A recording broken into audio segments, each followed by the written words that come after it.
నా సహోదరుడు, అలాగే మా మండల పార్టీ అధ్యక్షులకు, టౌన్ పార్టీ అధ్యక్షులకు, పెద్దలైనటువంటి సత్యం డాడీకి, మిగతా కార్యకర్తలందరికీ కూడా నా యొక్క నమస్కారాలు. మీడియా మిత్రులందరికీ కూడా నా యొక్క హృదయపూర్వక ధన్యవాదాలు మరియు నమస్కారాలు. నన్ను ఈ స్థాయికి తీసుకొచ్చినంతా కూడా మీరే.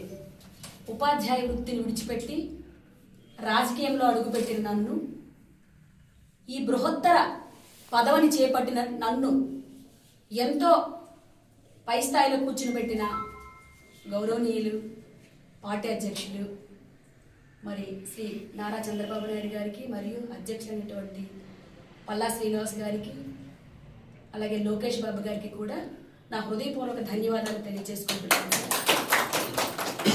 అరకు పార్లమెంట్ అనేది చాలా పెద్ద టాస్క్. ఎందుకంటే ఇక్కడి నుంచి 500 కిలోమీటర్ల పరిధిలో ఉంటుంది.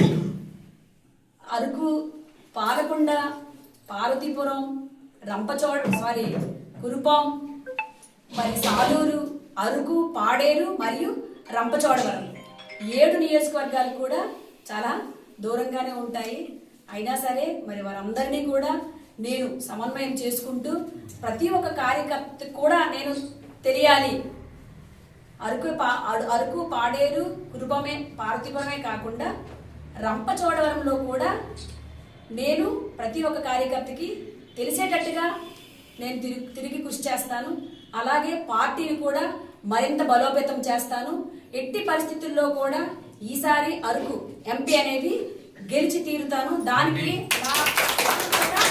సహకారం అందిస్తూ పార్టీని మరింత బలోపేతం చేస్తూ ముందుకు సాగుతాను సార్. కేఎస్ఎస్ నుంచి పార్లమెంటు అధ్యక్షులు, ఎవరు కార్యదర్శుల వరకు కూడా ప్రతి ఒక్కరికి కూడా నేను సహకారిగా ఉంటాను. మీరందరూ కూడా నాకు సహకరించి ప్రతి ఒక్కరూ కూడా నన్ను నడిపిస్తారని, మీ అందరికీ సేవ చేసే భాగ్యాన్ని నాకు కల్పిస్తారని మరొక మారు అందరికీ కూడా ధన్యవాదాలు తెలియజేసుకుంటున్నాను.